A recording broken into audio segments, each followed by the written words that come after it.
the Norwegian method. I'm Gustav, 3 times world champion. I'm Kristian, Olympic and 3-time world champion. I'm Dr. David Lippman, a health and human performance specialist.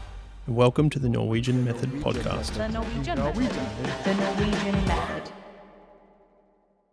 Welcome back to the Norwegian Method podcast, season 3. Got the boys joining me today, and we're going to talk about what they've been up to, what's been going on. So as listeners may know, we're sort of running 2 tracks for our season 3. We'll have a track that's running along with you two, and then a track that's running along with Olav as well. So you guys will be joining me as pairs, as individuals at different times, in and around some training, some racing. So it's going to be an exciting year for the podcast, an exciting season to hear from you both. So thanks for joining me, boys. Thank you so much for having us back.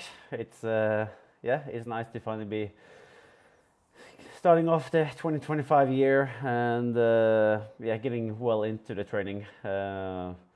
It's a year that I guess the two of us really want to come back, and we're calling it the comeback season, trying to bounce back from the poor performances we've had, especially last year, and more hungry than ever before, and it's going well so far. Awesome. Anything from you, Gustav? Just happy? Agree? Yeah, comeback season after not only 1 horrible year, but 2, and I feel like a lifetime ago I was really performing. So it's comeback season, baby, and we are ready to get out there. Yeah, okay. Well, most listeners would probably know already. You two are in Nice, as I understand things, on a training camp there. How's it been? How's camp been? It's been horrible weather, that's for sure. It's been raining basically every day, but we are hardcore. We are from Bergen, but a bit annoying to travel to southern France. Even though we know it's January and the weather is a bit risky, it's a bit annoying. But now the sun is supposed to be shining for at least a little while, and yeah, it helps a little bit with training.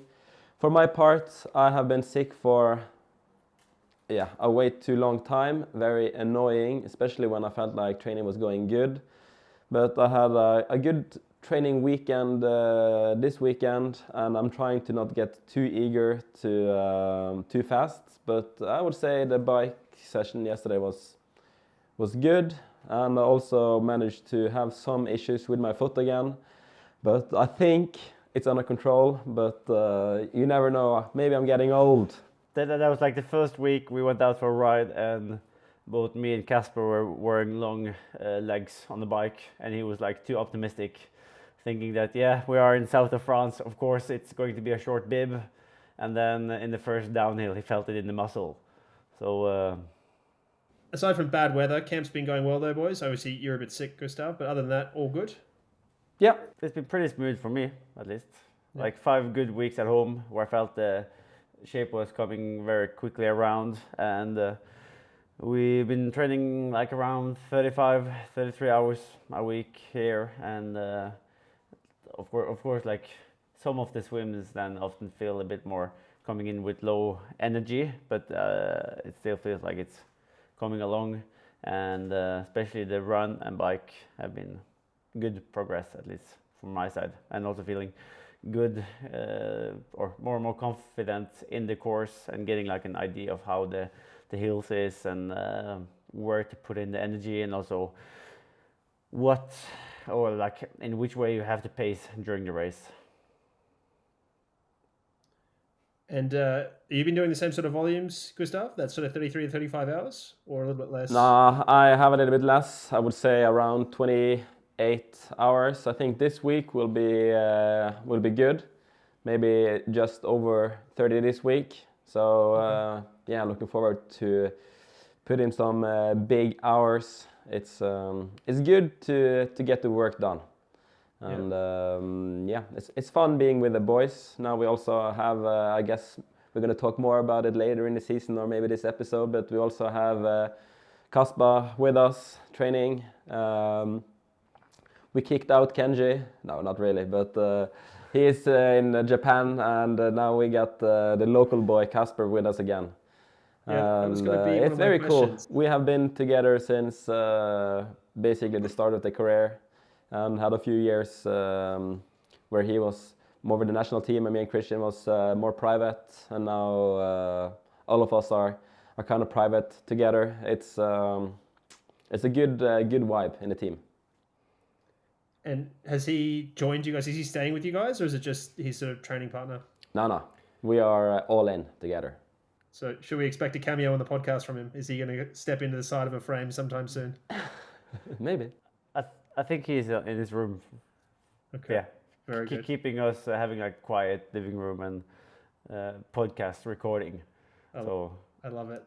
And Kenji got kicked out because he couldn't find his way. Got stuck somewhere and thought he was in the south of France and couldn't make it. Is that the story here, Gustav? I don't know where he is. Maybe it's in Australia now. I don't know. Yeah, who knows? And so you were talking about your training volumes, and you mentioned sort of 28 hours.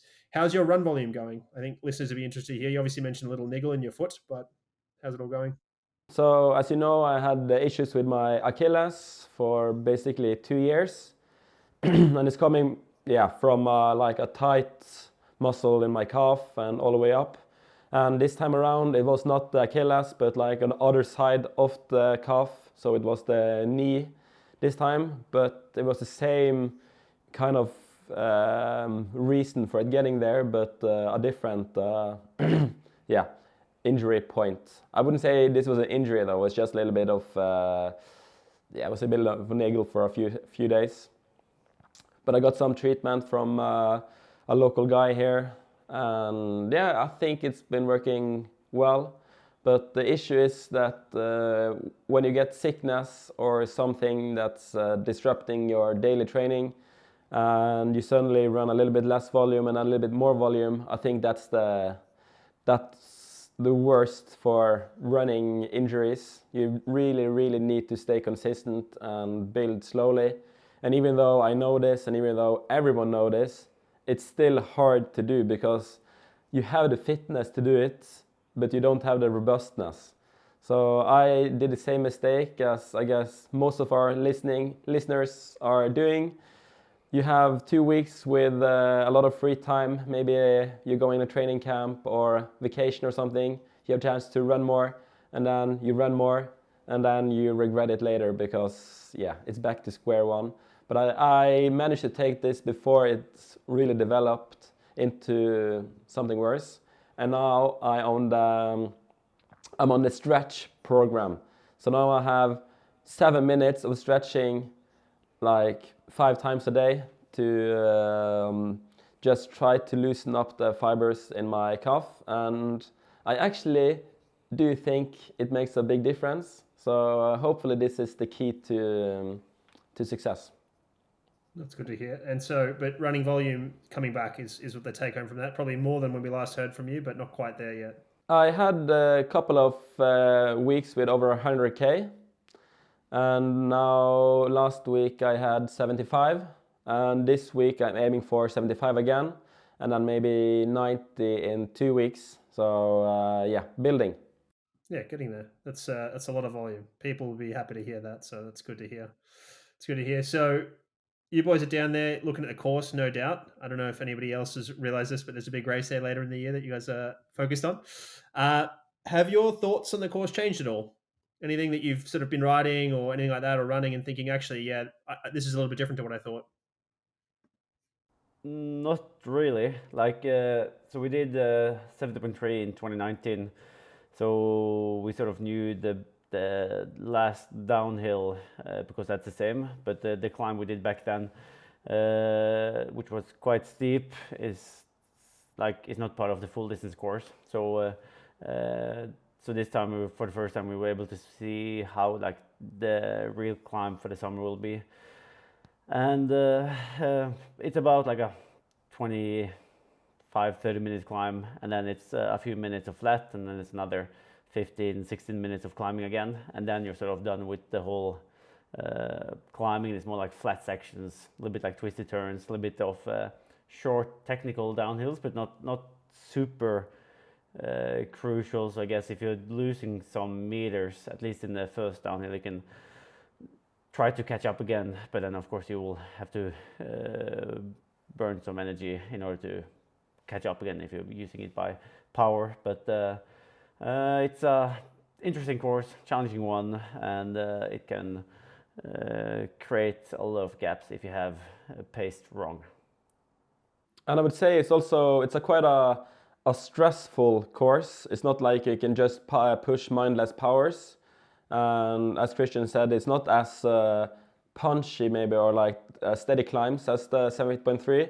But I would still say even the flat sections, it's not like just put your head down. You really need to be mentally clear for the whole bike course basically, because it is corners everywhere and you don't have a lot of long stretches where you can just push power.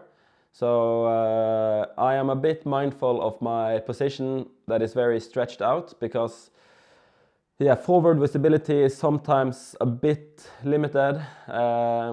So that's part of the reason why we're here now, to check out different options for sitting position, maybe a bit shorter, maybe a bit lower. So we haven't quite figured it out yet, because we have basically only been on our road bikes to really get to know the course so far. But I would say it is quite a stressful course, but I do like it a lot. And any thoughts on race dynamics, given the course, given the hills, downhills, corners? I guess we will see it happen like it happened in 2023, with Sam just going from the front and everyone for himself trying to stay with him and the stronger rider. So there is definitely like a lot of stronger guys who will put power in. So I don't think it's going to be a course where you can sort of just sit back in the group and not. Yeah, you just have to follow the pace. Yeah. So you think it's going to be a course that's sort of mostly won or lost on the bike, rather than any serious run things? It's a pretty standard run course, isn't it? It's quite flat out and back. So it's super flat, yeah. But of course, if you're doing a 2:30 marathon, you can maybe catch, let's say, 5, 10, 15 minutes to the guys up front. But if you're further back than that, it's going to be very hard to run yourself back onto the podium. So even Patrick in 23, I think he did a 2:30 run, didn't he? And it wasn't enough to catch Sam, who was really putting the hammer down on the bike. So you can catch up a little bit, but it's not the same as in Kona, I think. You got the psychology of being able to see people every run loop as well, which I think is going to be part of it. With someone like Patrick coming through looking good, that's very different to, I don't really know what's happening behind me, or I'm getting splits, but I don't really understand how good he looks or bad he looks. So I think that'll be an interesting dynamic to see as well for people at the front who perhaps overbiked or something like that. But the bike is on the other side. It's very, very hard to really know where you are, and from what I understand, also most people, they didn't have too much information during the bike ride. In Kona, you at least have the halfway point, and you can see sometimes that people are coming towards you. So you have at least information on the bike what's happening. But most of the course in Nice is hard to get to from spectators that want to watch the run as well. So of course you would have some pocket of people somewhere that can give you some information. But if it's only a slight downhill and you have the TT helmet on, you wouldn't be able to hear anything. So I would say, the run course, obviously it's very easy to have information, but the bike course would be pretty difficult to gauge. So I think, of course, if you are at front pack, which I train to be at the front pack, of course, you would have everything you kind of need if you want to stay with the front. But if you are coming from behind, it's basically impossible to know where the front is. That's if someone doesn't sneak off the front, right? If the front rider happens to sneak off and you're a bit further back in that front pack, then it's obviously, that brings its own set of challenges. But you know who would do it? Like, you would expect Sam Laidlow to do it, but maybe not everyone else. So if you're catching the front pack and he's not there, then you can kind of guesstimate that he's the one who is at the front. Yeah, that makes sense. And they don't give you guys splits on course. Like Ironman doesn't do anything to give you guys any splits, do they? Not officially, no. No, okay. Yeah, that makes it quite difficult. And so anything that you could give to age groupers for the course? Any advice you'd give them if they haven't had a chance to see it or look at it or anything like that? Any thoughts you had on the course for age groupers? I think you should train for not just having a steady power, but like be prepared to push more power in the hills, and then having like another power target that you're having for a flat section. So like thinking maybe it's a 30-minute climb, then you have a little bit like 2 minutes of like flat section where you can put down the power, and then you have another 20 minutes of harder effort, and you can also bring that into your training and sort of almost doing, it's not going to be completely threshold, but closer to threshold, and then you have more closer to LT1 on the flat section. So trying to maybe integrate that into the training. Yep, bit more surgery, that makes sense. Any thoughts from you, Gustav? Yeah, I know it's very popular among age groupers now, mostly because it's very time efficient to do a lot of riding on Swift or other indoor platforms. And obviously it's a very good training, but maybe you should try to at least get some of your training outdoors, just to get a bit more comfortable on the bike. And yeah, if you come here a bit early, maybe a week, you have time to at least see the course a little bit. But I would really recommend trying to ride a bit more outdoors, just so you're more relaxed on the bike and can maybe ease more in the downhill and get some fluids in before the run as well. If you're very tense, it's hard to let go of the handlebar and get all the nutrition you want. So maybe just practice the simple things outside by getting everything you might need on the bike ride, and just do it in training.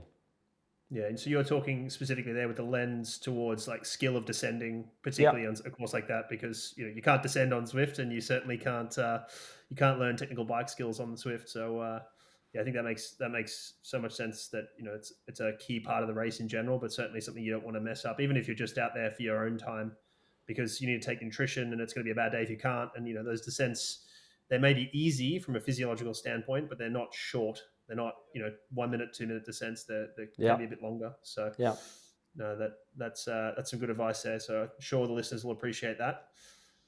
What's been good about being in Nice? You said the weather's been bad, and you said the course, the course recce's been helpful. But anything that's been good down there? The mood has been good. The training motivation has been good, and to be on camp has been good. To get away and to see. Yeah, the swimming pool, Kristian, also. Oh yeah. So swimming outside in the 50-meter pool is obviously nice and fresh, and we've been very lucky to have access to a local swimming club or pool that is meant for local swimming club and the triathletes here, and been very lucky to have access to that one, and it's fantastic. I had hoped to get a little bit of a tan in the swimming pool because it's a beautiful outdoor pool. And yeah, we're really appreciative of the city of Nice for providing it.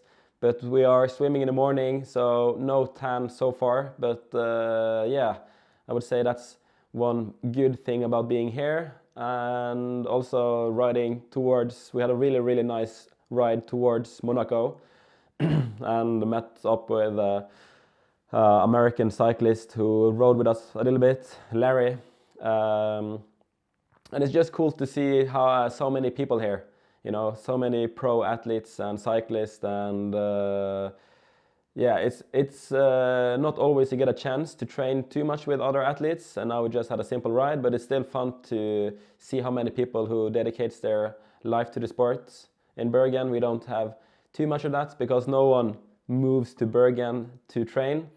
You kind of train there if you're born there, but here it's like a lot of people who are, wanting to become the best. Maybe you two are the change. You guys are going to be the thing that brings a change. Bergen's going to be Don't a come place to Bergen, where people okay? go to train. It's sea level and rainy weather condition training. Yeah, toughen you up. It's the weather that toughens you up. So to be fair, the surrounds are lovely.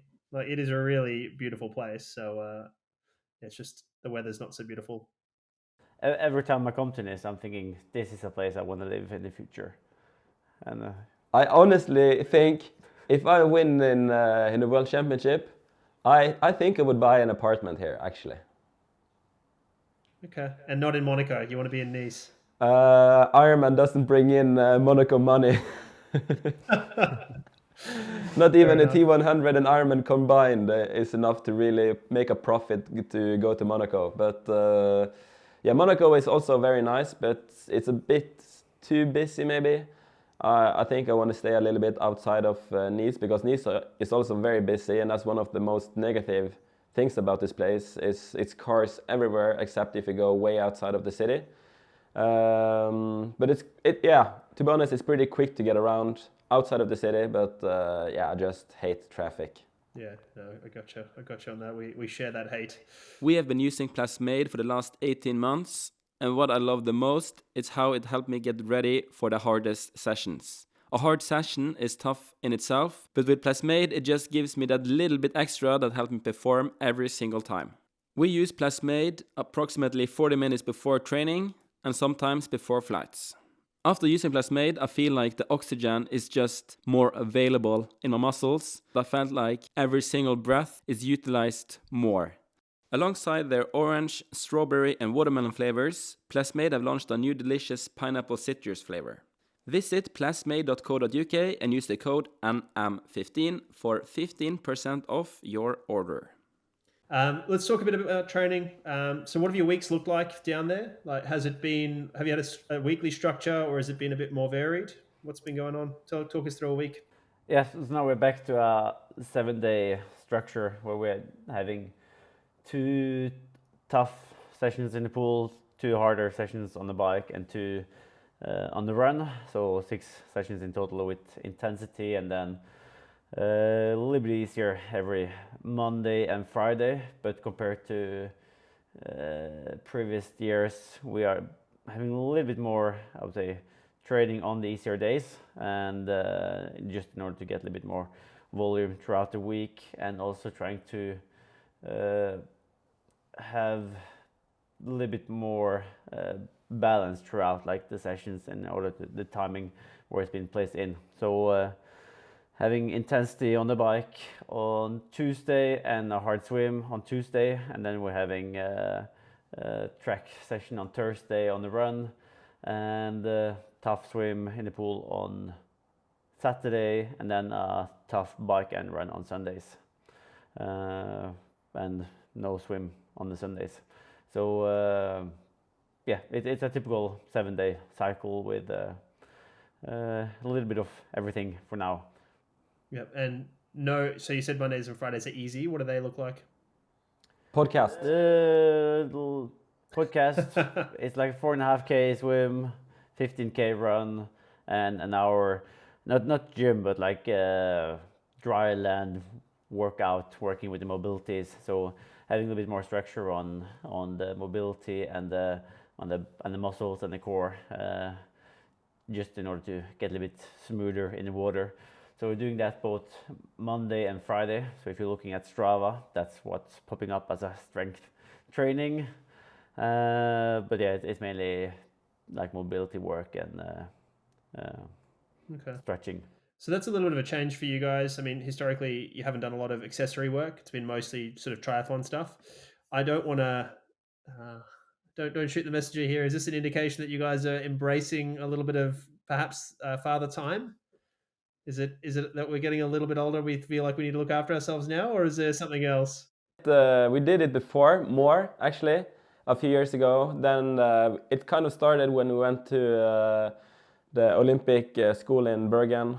Then we had every Tuesday quite a hard, like what we call in Norwegian is like a basis. So it's like you kind of prepare your body to do different movements. So it's not the training itself that is meant for like strength training. It's just your training to do other movements better. So for example, swimming technique in itself it's hard to do, but it's even harder to do if you don't have the muscle to do it. So you can of course train the muscles in the pool, but sometimes it's hard to train the arms if you're too weak in the core. So like this basis training, it's more to get like the core muscles at a good level. And then we had 2 sessions a week for a long time, especially out of season. and now we kind of reintroduced it a little bit. And for me also do a lot of stabilizing muscles in the hips and calf to improve my running stability. So like a typical like exercise for me would be then to stand on one foot on like an imbalanced plate, and then maybe throw something to a partner and then try to catch it in different positions, and then change foot like every minute, quite typical, and doing some stretching in hamstring and calf and different stuff, and then do quite a lot of heavy lifting with the core, like I have no idea how to explain it in English, but kind of lower your hip and raising your hip while you're laying down. Maybe we should do a YouTube video of this. That's it. It's a hip thrust, so they would call that a hip thrust. But no, that's all helpful. Like, good to hear that you guys are sort of doing that stuff. Have you noticed any differences in your swimming? I know that's something you both spend a bit of time on, and historically maybe it's been a bit less consistent in terms of how you felt about it than your run and your bike. For me, I feel it's more about if I'm going to get the mobility in my shoulders, then I feel it straight away in the pool. But then the tricky part is the more I train, the more tighter I feel I'm getting like in the shoulders. So it's almost like the less I train, the easier it is to get it, like to feel good. But again, then you also need to put in the hours of training. So I feel if I'm doing a good stretching like the evening before, I often feel great the next morning. So that's maybe what I'm feeling more rapidly. Like. Okay. What about you, Gustav? It's hard to really translate into real swimming speed, but I do think it is a difference, but it's hard to really know if that is a difference or just like you're swimming more or better, but I do think it's good for something, or else I wouldn't have been doing it. I guess that's a really good way to put it. Have you guys been doing much in the open water? I know obviously you said beautiful swimming pool outdoors, but you're also in Nice, so... Isn't it too cold now? We haven't checked though, but I just guess it's very cold because it's like 2 degrees at night, so I didn't even bother checking the temperature, but I think it's very cold, no? I just remember I was on a training camp in San Rafael I think it was like in April in 2021, and there the pool was closed for the weekends, and so we had to force myself out for the Saturday swim, or at least once a week, and that was like 13 degrees and having like clothes underneath the wetsuit just to stay warm. So I thought that January would be even worse. So fair enough. I just thought you guys are from Bergen, so I thought you were tough enough to go swimming in the open water. I wasn't sure. I think if we wanted to do that, we would have gone even further south to like the Canary Islands. Yeah. But there will be more opportunities for open water swim later on in the season. No, I get that. And you mentioned not a lot of time in the TTs. You also mentioned some mishaps and some stuff. You've got some bikes being fixed. Is that what's happening? Yeah, so my bike is now at the bike store, changing some stuff on it. So hopefully we'll be able to ride the TT bike now this week. And the same for Gustav. He managed to break some part of his bike while traveling, so he needs to swap out the base bar. Yeah, I've been critiqued by everyone around me because I'm traveling with a bike bag that is basically just a shopping bag. And I always told them, yeah, but I never had any issues with this bike bag. And I've been traveling a lot with it, and it's super lightweight, and I can pack a lot of stuff in it.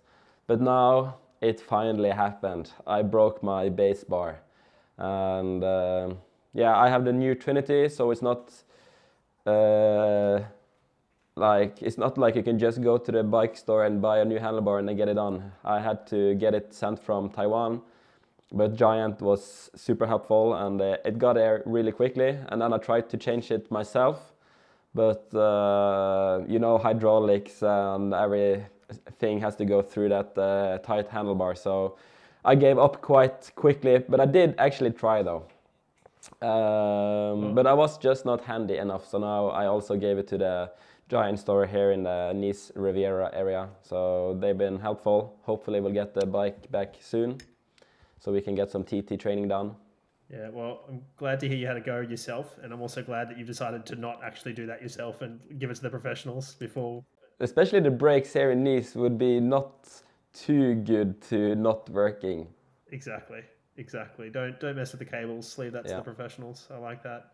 And a new bike bag on the way then? Going to get something a bit more hard shell, or are we just going to keep gambling? I will now buy a new one. I don't not sure what to get yet, so maybe people can give me some recommendations. But I did love my old Giant bag, but yeah, now it's time to say goodbye.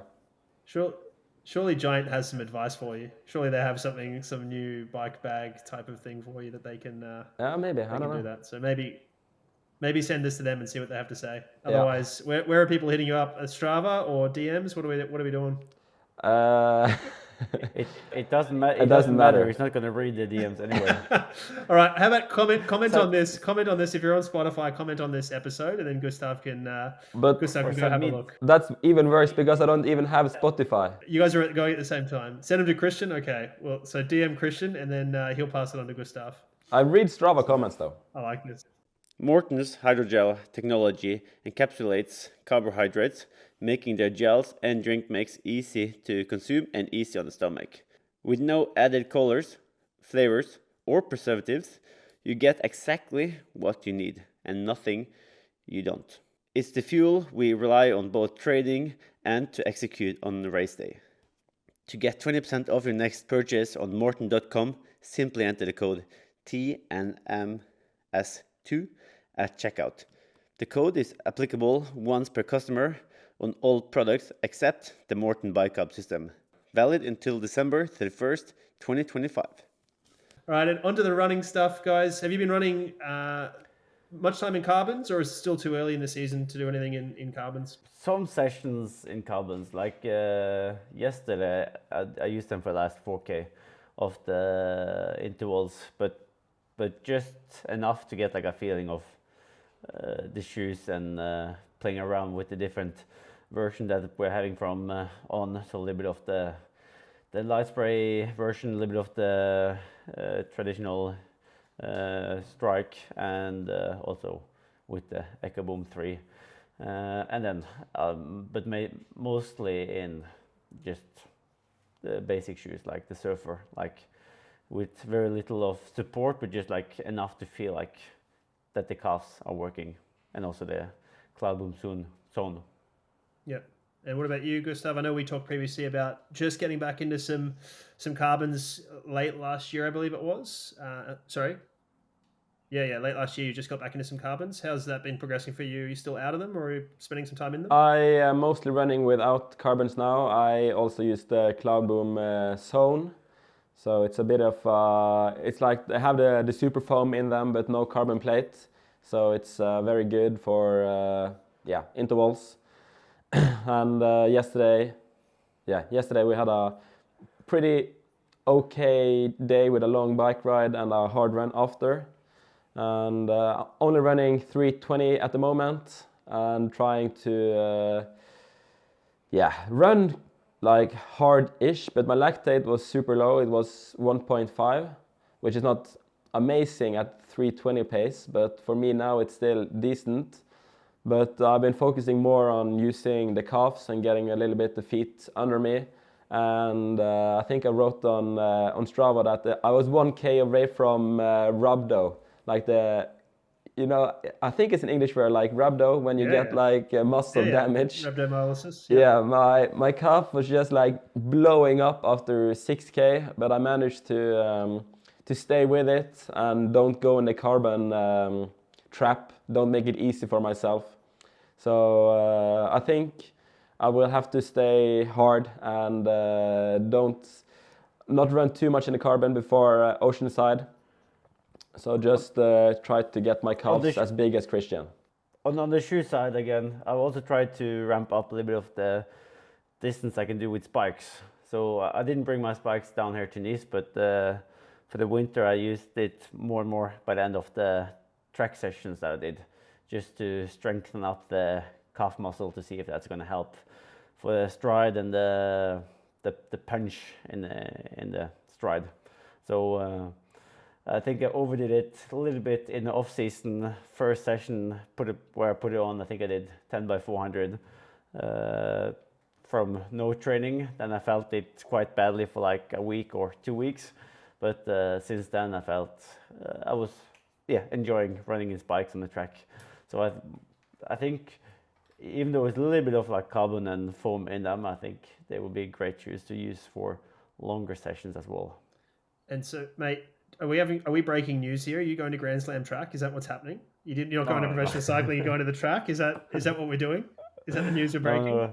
No. My goal is just to get bigger calves. My goal is that the calves should touch the bottle when I'm riding. Okay, very good.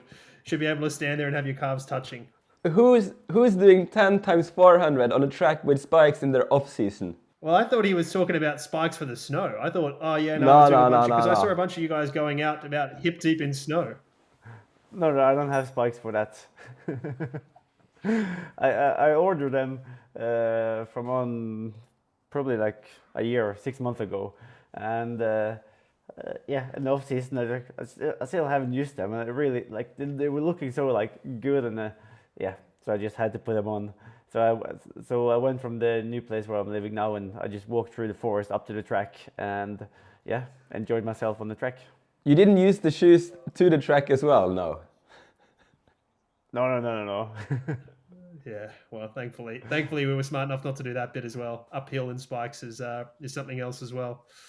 Well, let's talk a little bit about some of the bigger training sessions. I sort of gave you guys a bit of a heads up on this. Let's talk about maybe one swim, one bike, one run that, something that's been a bit different or cool or big, or you want to talk about since you've been in Nice. You can be the same session, can be a different session. Just run through a couple just so that listeners will be interested, I'm sure. So we, like on the bike, we've been doing the basic stuff at least once a week. One session a week has been more like the basic stuff where we're doing 60 to 70 minutes of threshold, typically like 7 by 10 minutes, or starting off with 10 minutes and going into 5 minutes in the end, but getting up to that 60 to 70 minutes. So not super extensive. And then the second session I've been more with integrating more and more VO2 into it. On the turbo, it's been traditionally either the 3 by 13 times 30 seconds on, 15 off, which I'm normally enjoying doing on the balance roller with resistance. Or even implementing the session from Lillehammer, where they're doing like 40 seconds of VO2 steady state and then 60 seconds of LT2. So doing that either 5 minutes or 10 minutes straight. So you're like doing 40 seconds of above threshold, 60 seconds on threshold, and either doing that 3 times or 6 times to create a 5 minute or 10 minutes interval, and then a minute rest, and doing that either to 40 or 50 minutes of total. So that's what you did yesterday on the bike? Yeah, so yesterday, instead of doing another extensive session and a day yesterday, as I was getting a little bit tired 2 weeks into the camp, I did a little bit easier session in terms of the energy cost, or like in terms of how I'm responding. So I did a little bit more, like I did 8 by 5 minutes, where I was then doing like 40 seconds, feeling like I'm a little bit like out of the saddle and really pushing power, and then 60 seconds on threshold. Well, that does not sound easy to me at all. That sounds absolutely brutal, but I'm glad you enjoyed it, and I'm glad it was easier for you. But it's a pretty nice way to sort of change mentally as well, because then, especially if you're doing it in a hill, like you're just counting down the 40 seconds, and then you're having like 60 seconds of rest, but it's still threshold. And then you're doing like another just 40 seconds of burst, and then you're doing 6 seconds again, and then you only have it once again. So it's like an easy way to get through a 5 minute workload that is above threshold. Yeah, and are you controlling that power, heart rate, lactate? What are we doing? All of the above? Yesterday I just used power and heart rate and feeling, like making sure that I was getting a good burst for the 40 seconds, and then making sure that the average power didn't drop too much when I was on threshold. And you Gustav, same sort of stuff or anything different that you want to sort of touch on from the bike's perspective? Yeah, yesterday we did split up a little bit. I felt like still doing a bit of extensive, but not, maybe just more pure threshold. So I did 5 times 10 minutes at LT2 and then on to 4 times 5 minutes, a little bit above. So I did around 3:30, 3:40 on the on the 10 minutes, and I had like 3:70 on the 5 minutes. And a little bit annoying part was that after Kristian was done with his VO2 and the threshold part, and I caught up with the guys a little bit up the hill, then he decided to sit on my wheel. So I just tried to focus on myself. This is a self-improvement camp, and you can't let other people distract you. So I had my AirPods in and was listening to some Foster the People. And then Kristian was on the wheel and was asking, should we ride side by side so we can compare power? Like, no, we're not. Like, I'm still on my workout here. Just sit on the wheels and then at least be silent. I wanted to see the difference between the power I was riding behind him when he was riding at 370 versus the power we would then have next to each other. But he wasn't keen to have a little bit of fun. Okay, very good. So you guys often mention this sort of 10 minutes of threshold, etc. What do you do between those blocks? What's the recovery look like? Is that easy riding? Is that LT1? What's the sort of recovery there? Depends how good you feel. Like if you're feeling pretty good, then you know that the guys around you are tired, then you might go LT1 for the rest and making sure they're not resting properly and just getting a good 1 hour power for a session as well. But here it's like when you're riding uphill, you can't really go under 200 because then the cadence is a bit too low. So I would say, around 200 in the off period. So to keep it quite consistent. And we usually just do a clean 1 minute. And then if we do lactate, we're quite efficient and maybe get it done in 1:30 or less.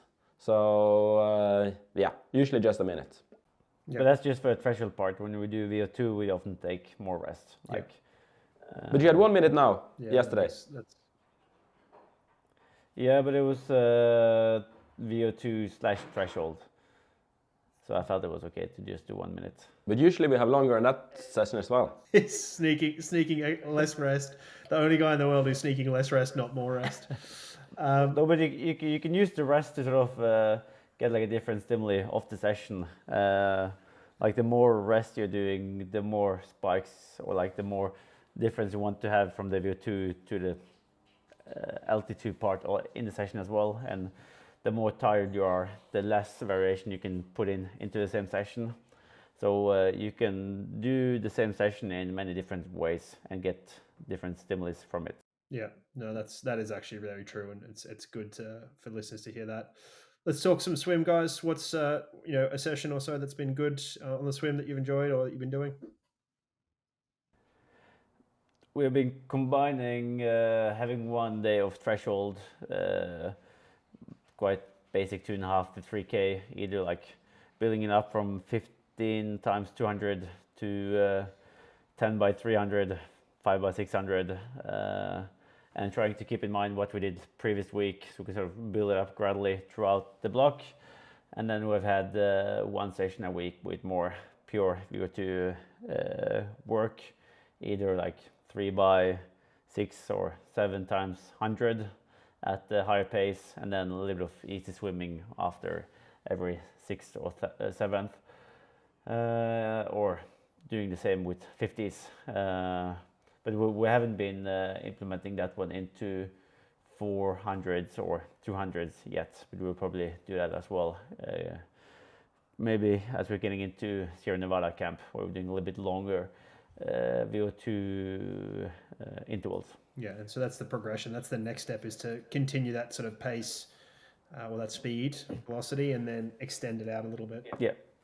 Yeah, so like the goal for the whole training in December and early part of January was more to have quite simple sessions and sort of get an artificially high threshold power both in the water on the run and on the swim, and then getting in volume now and then really work with the capacity when we're getting into Sierra Nevada.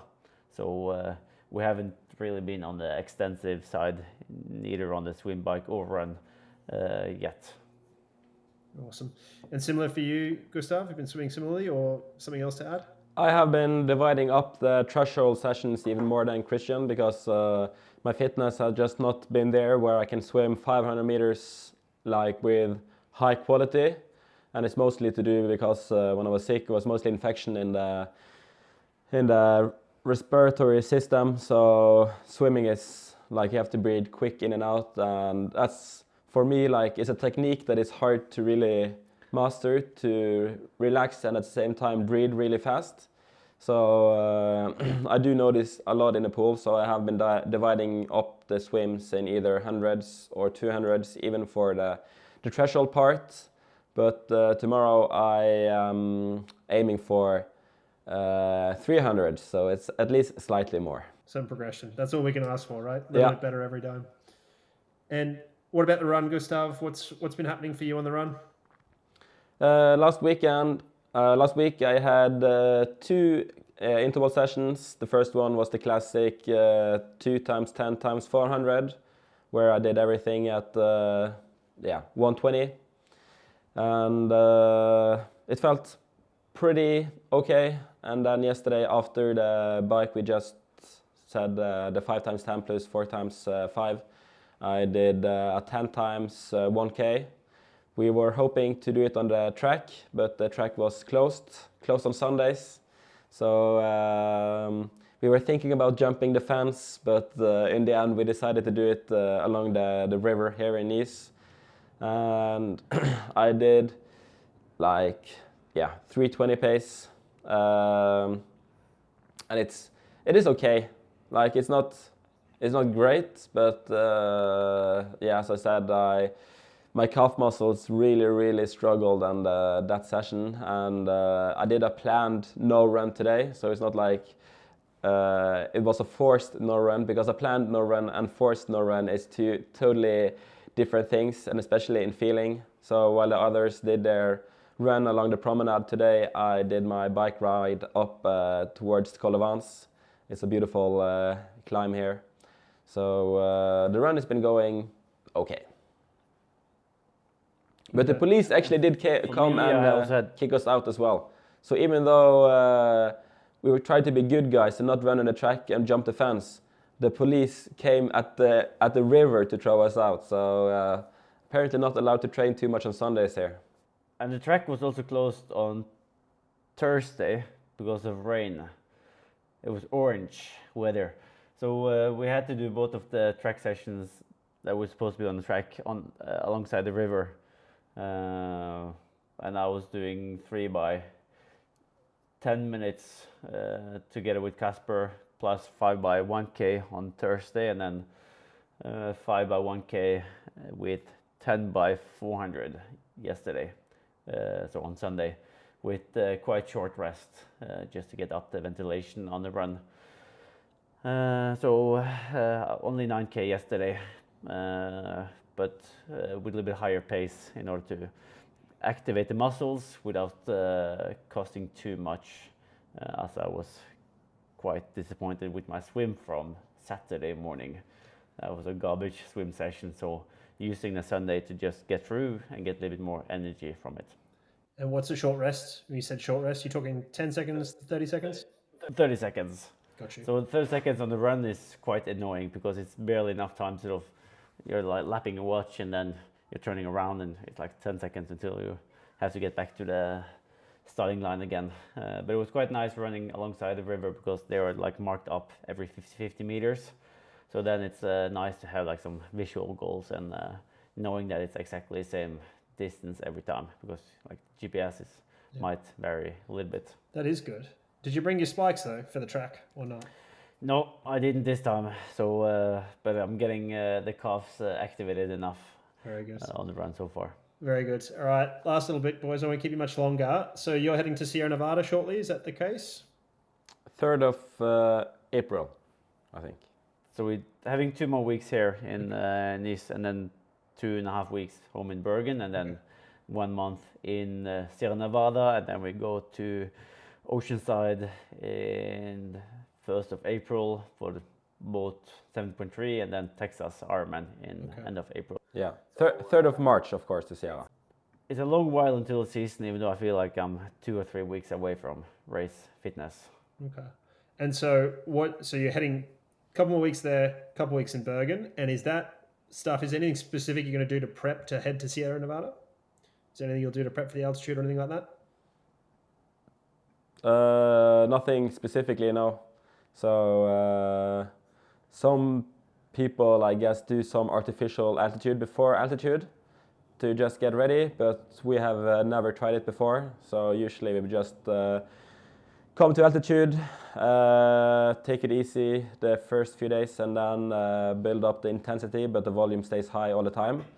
And yeah, usually also check the blood levels before we go up there, just because it's really hard to get any real benefit of altitude if your iron levels or hemoglobin level is low. So that's the only real prep we do before an altitude camp. Yeah, no, gotcha. And how much are you looking forward to the food at Sierra Nevada? Very much. Because now it's the food is not that bad as long as you've had a break from it. The worst thing were, like, I had one winter where I was 15 weeks up there throughout a winter, and then it was a bit too much of the same. But now you're getting through the first week, 2 weeks, and then maybe you can swap out a little bit. So it's a very nice place if you're just coming in with fresh, not a mindset, but like yeah, when it's a change from what you've been doing, it's very nice. So that's my experience up there with the food, particularly, is that it's a nice change from cooking for yourselves, I'm sure, because that's what you guys have been doing, no doubt. So, and now we are we need to be hungry, you know. We have, or at least I have. I kind of made it in triathlon, I haven't been felt like not hungry, but I haven't been feeling like hungry either. And Sierra is a good place to be humble, like Kristian. He's very humble, and I want to be more humble. I definitely remember you saying that you like the stoic nature up there, Kristian. So it's rubbing off on Gustav by the sounds of things. Yeah, it's something about the unique mountains, the big nature that make you small in the world, but you're climbing up by yourself. And are you guys humble enough to share a room again, or are you back solo rooms in Sierra We're not that Nevada? humble. We are Olympic and world champions, so we need some privacy at least. Okay, very good. Well, I think that's a great way to end the episode. Humble, but still champions. But Kristian is actually Humble, sharing a room strong. with our videographer Roche now. Yeah, for 3 days. But that's going to be great. We will talk a lot about content and ISO and framing. Very good. I like to hear that. That's awesome. Well, tell Roche I say hello. I got a lot of time for Roche. So awesome, guys. Thank you so much for your time this evening, and we will see you all next time on the Norwegian Method. Please do share the podcast with someone that you think would enjoy it. Rate the podcast if you haven't, and if you are not subscribed, I'm not sure why, so please do that. Thanks, gents. Thank you. Thank you. The Norwegian Method.